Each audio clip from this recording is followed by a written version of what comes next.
Konnichiwa, everybody. Sensei desu. And I've also got Cleo with me, so she's going to be in the way for the entirety of this video. This is another Sensei Reviews, and today I'm doing a rant. I did a positive review first, and now I'm going to do a negative review. And you may be surprised at what I am negatively reviewing today. It's a Resident Evil game, and it's not one of those, I'll get there, okay? It's actually Resident Evil 7. I'm going to give a negative review for this one today. Hello? Hello? What? No, don't step on my board. My boards are... What are you doing? This is not helpful. You're so fat. You're going to break it. You're going to break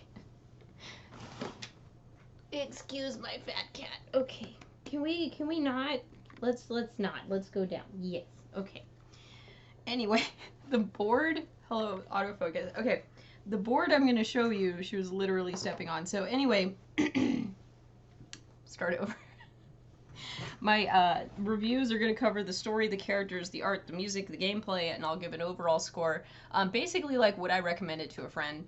And I'm just going to use a basic grading scale because I'm a teacher, and I'm going to add at the top an S ranking if it's really good.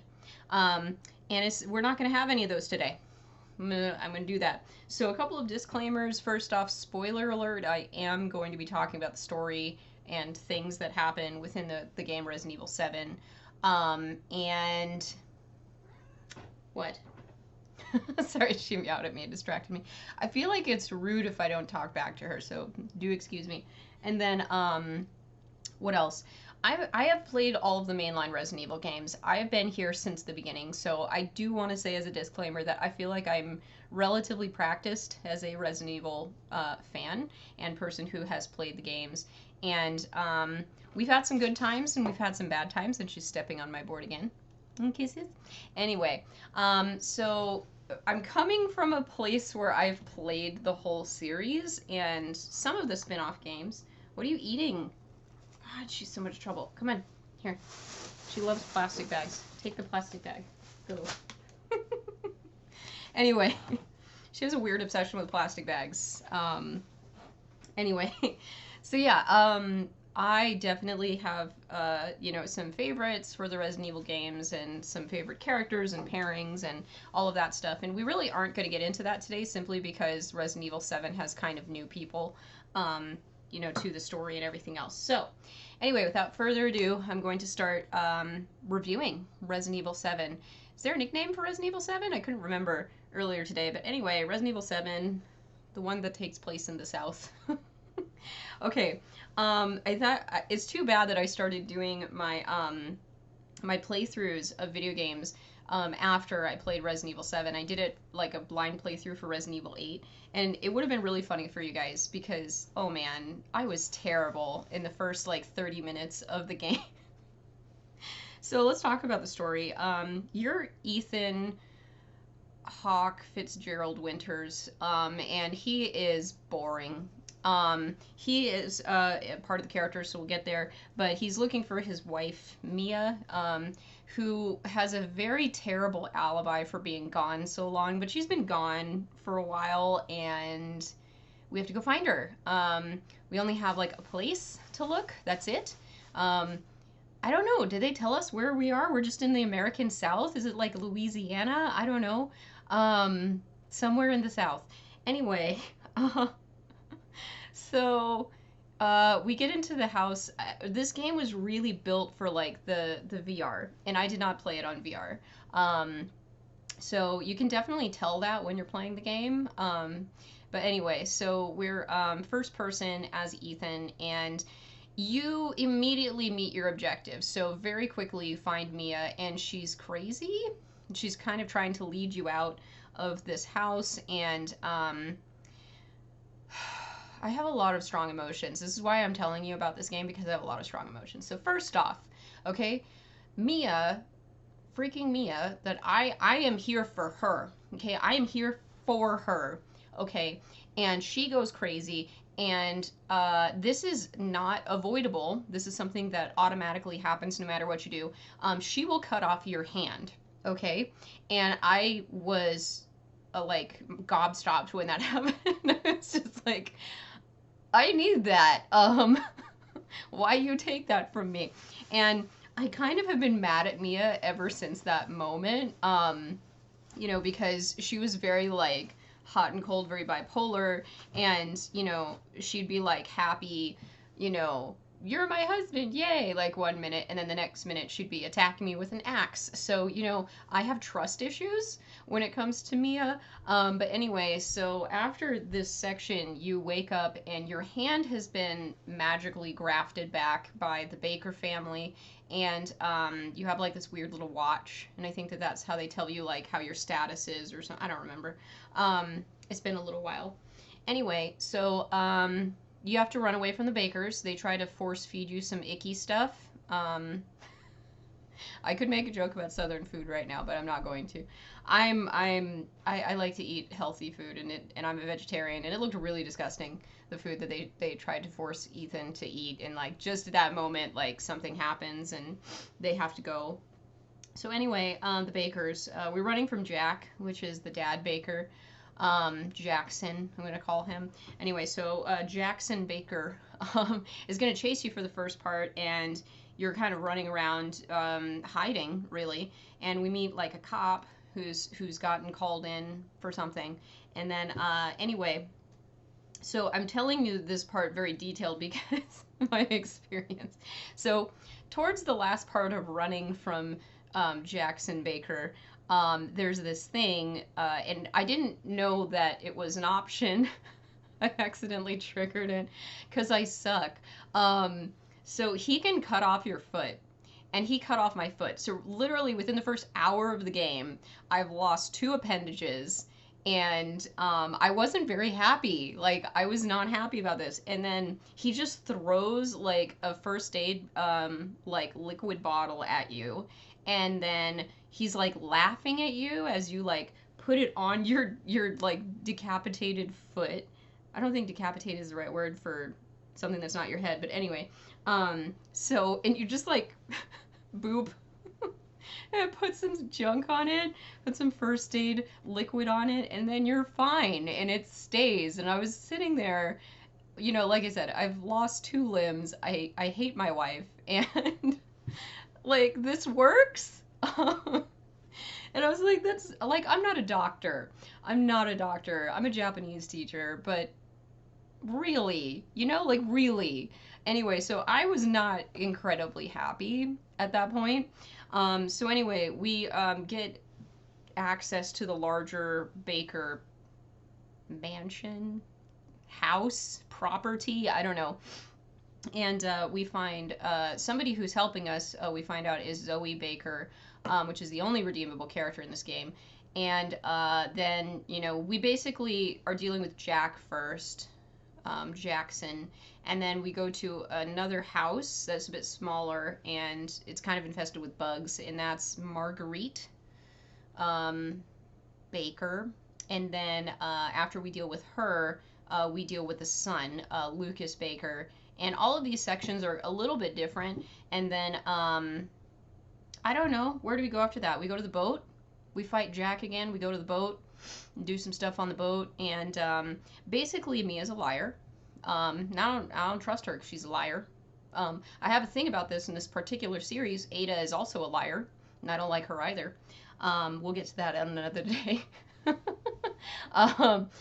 But anyway, so Baker's, and there's been a grandma this whole time, and she ends up being the big bad, the little girl that Mia was babysitting, and stuff like that, gotten out of control. There's this fungus mold stuff, and that's kind of the biohazard. It is called biohazard in Japanese, so it's not limited to zombies, although we usually think about it with zombies in particular.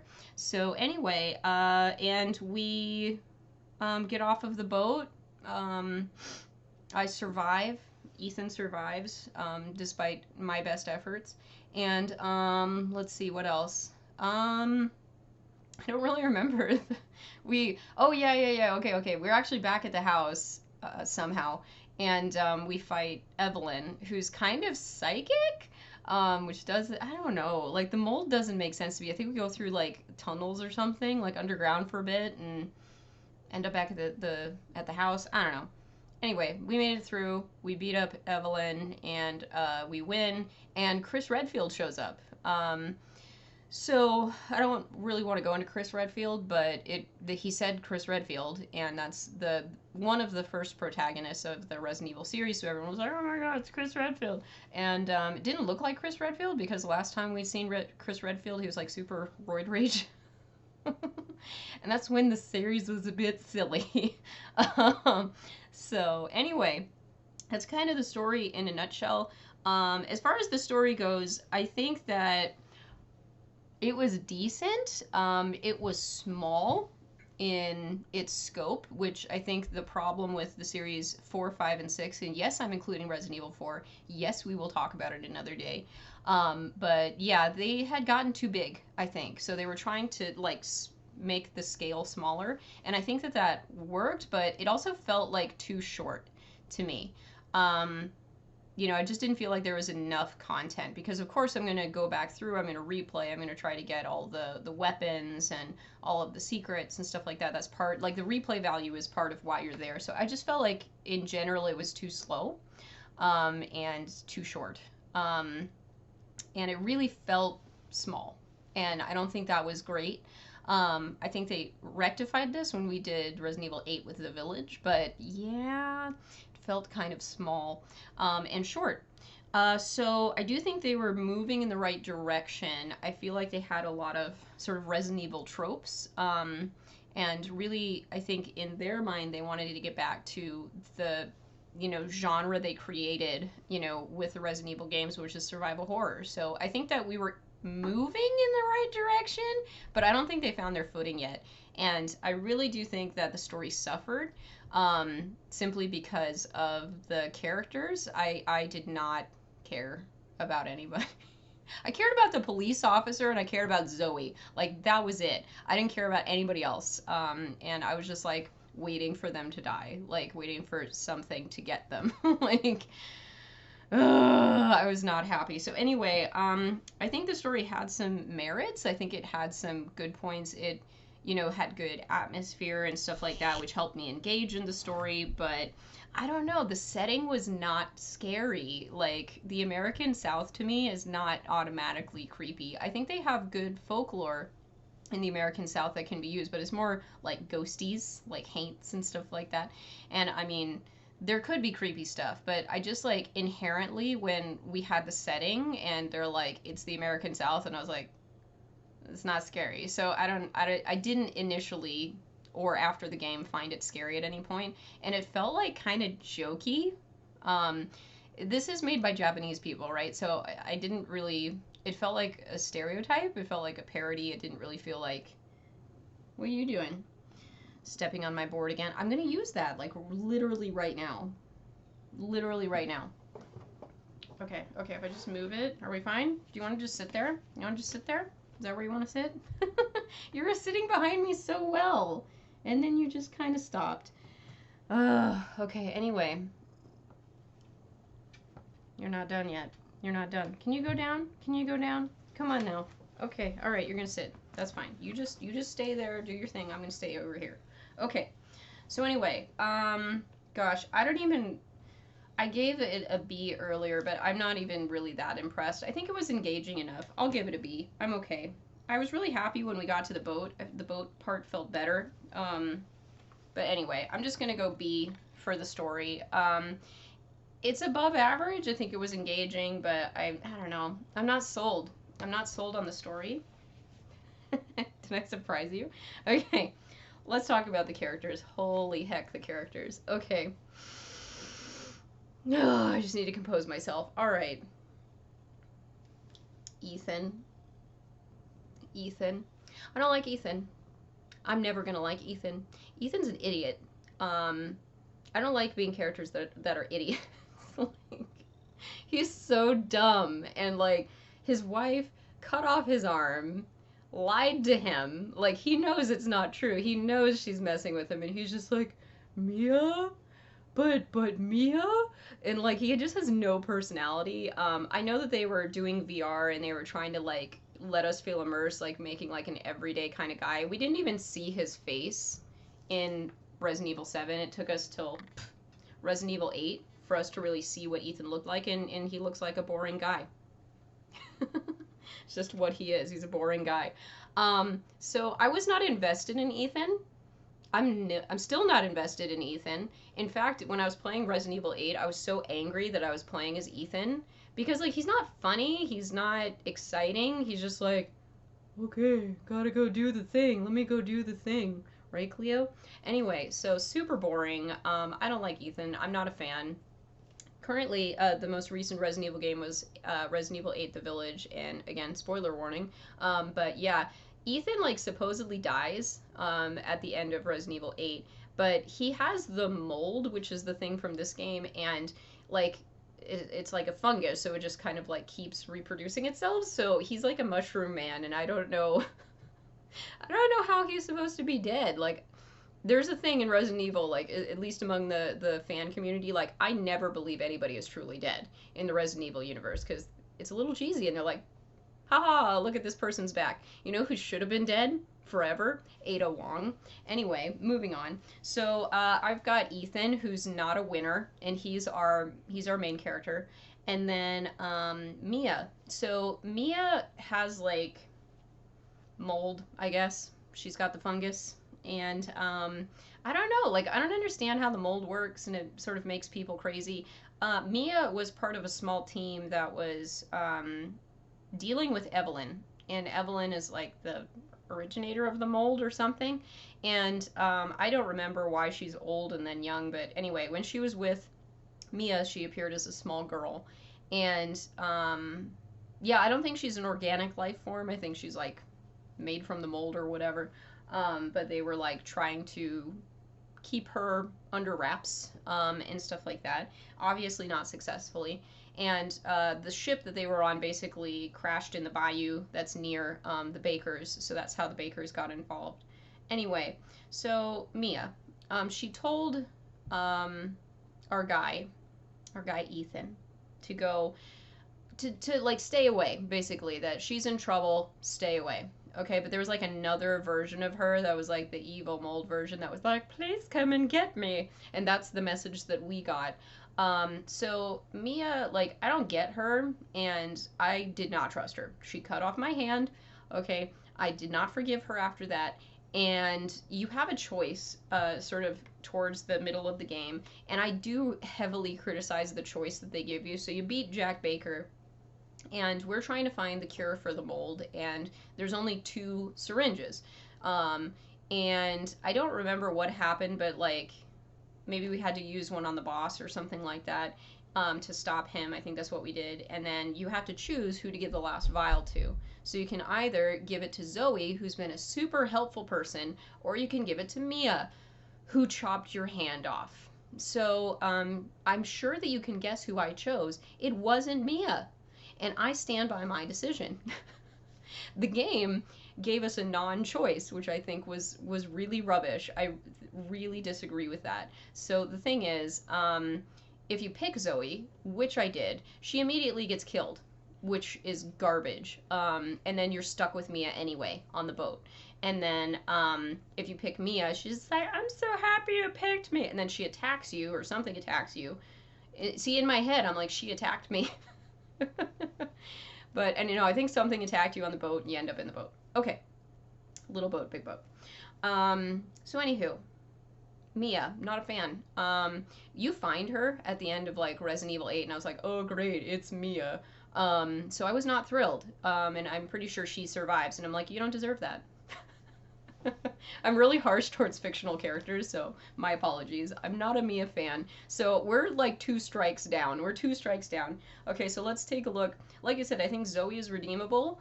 I think she passes my test of if I like you or not. And there's a DLC with like Jack's brother, and you punch things and you save Zoe. So Zoe survives, so that's cool.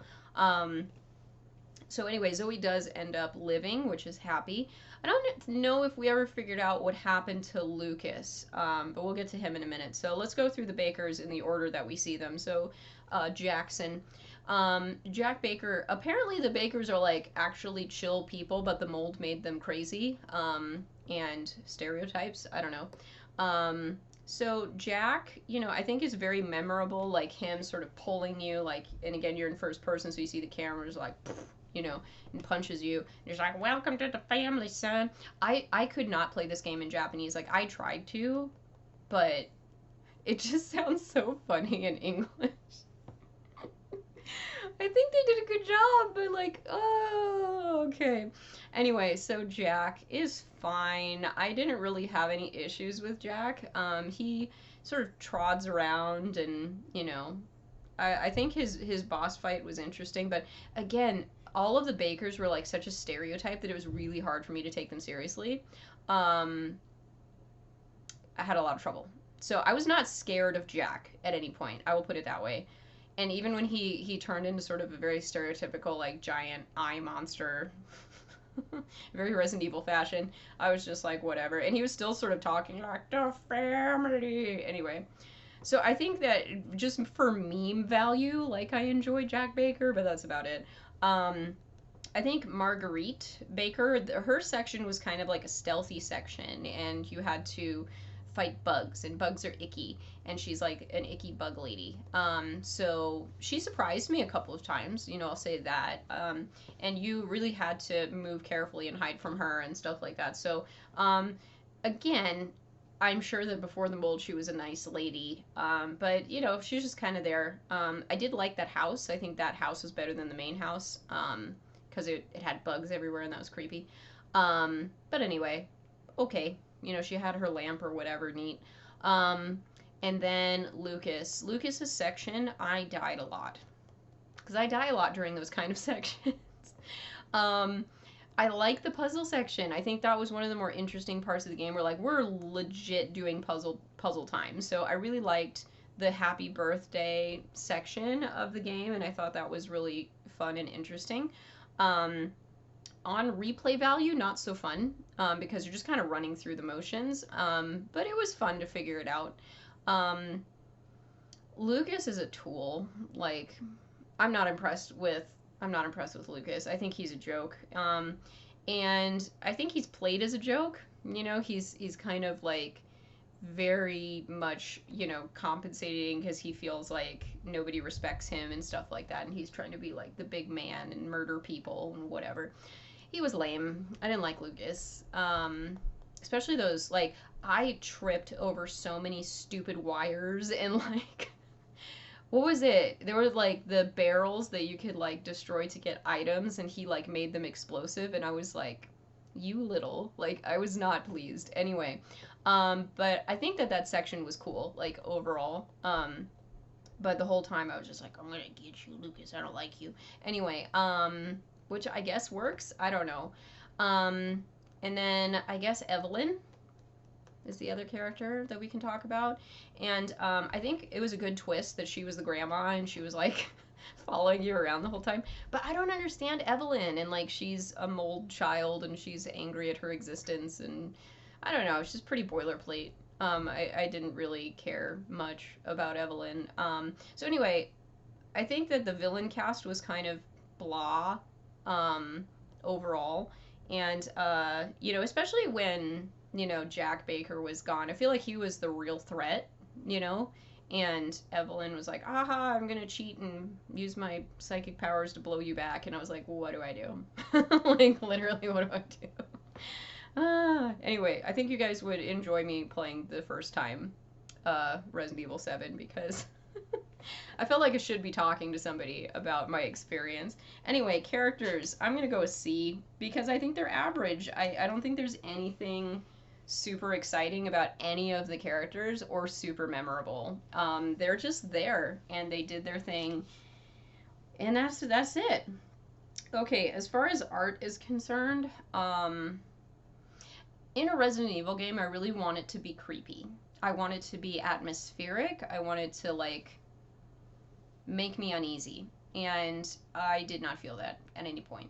I think that they had some good Easter eggs hidden in the game that they were like, hey, so this mansion was made by the same person that made like the Spencer mansion and everything else. They have to, I feel like they're obligated to put in Easter eggs like this to connect them to the rest of the games. But generally, I was not super impressed with the environment. They gave you videotapes, and I think, what did we do? A tape recorder for a saving device instead of a typewriter. It's fine. It's not a big deal to me. But yeah, like, gosh, I don't know. I feel like it was okay. Again, I'm gonna give it a C. It's just there. It's just there. It did its job, but nothing really stood out to me. Okay, music. I remember none of the music from the game. And if I remember none of the music, that's telling me that the music wasn't that great. So I'm going to go actually down to a D on this one. Not impressed. Not impressed with any of the music. Sorry, Capcom. Okay, and then finally, gameplay. This is probably the one that I need to think about the most before I score it.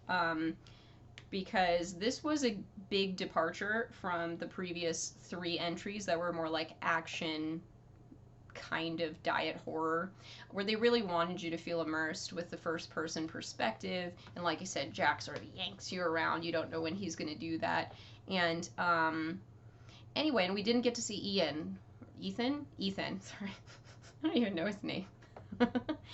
Which is fine, because I don't want to look at him.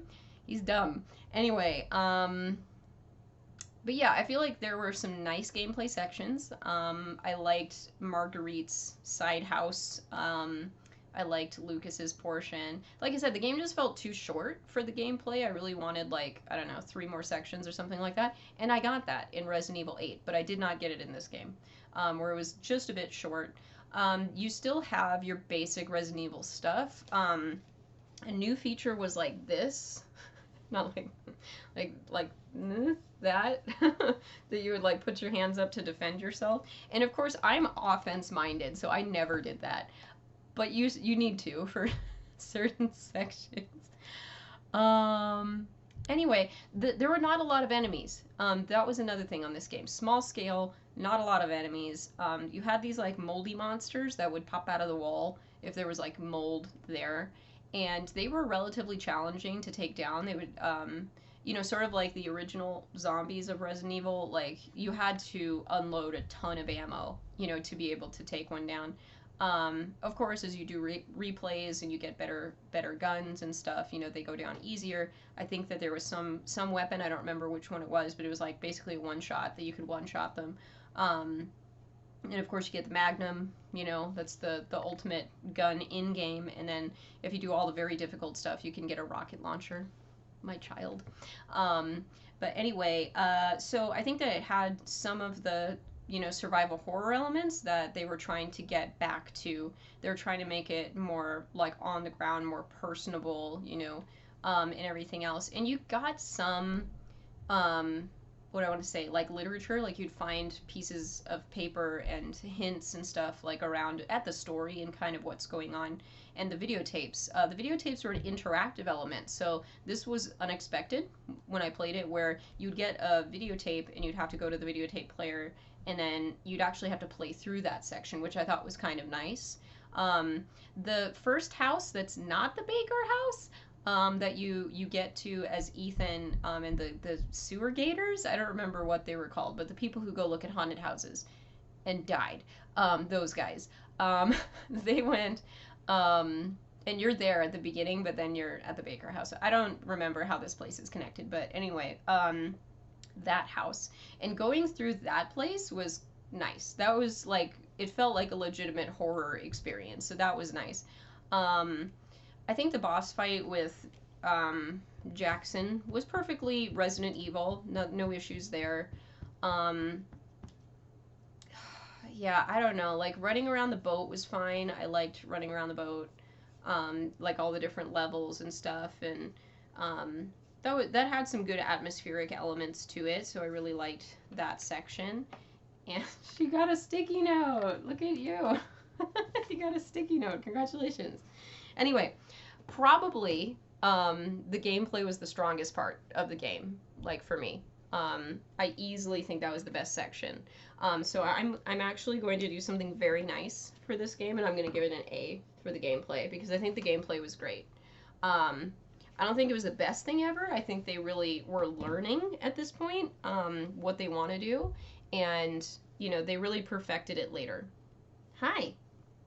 So anyway, gameplay is probably the best part of the game, and I would go back and play it again just for the gameplay because I think it's challenging and it's fun. Okay, so I got a lot of C's on the board. And I got a D and a B. So really, if we're just going sort of by math percentages here, best we're gonna do is I think a C. I'm gonna do C minus. Yeah, because I don't think it's great.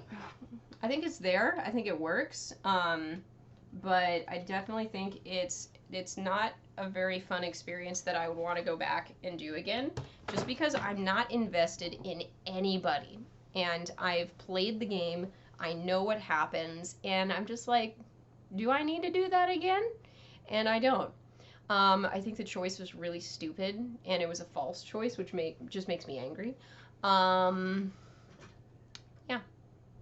Yeah, I think C minus, Cleo. I think that's where we're at today.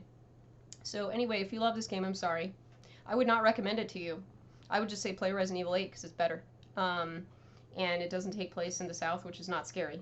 It's not scary, Cleo. It's not scary. It's just sad. That's all it is. It's just sad. Because I think it's lost potential. I think they could have done a lot more with the setting, but it just felt lame and stereotypical at the end of the day. Can you get your butt away from the screen? Okay. Anyway, so sorry, Sensei reviews, and this is a rant. This is definitely a rant because Ethan's lame, and this game was okay. Hi.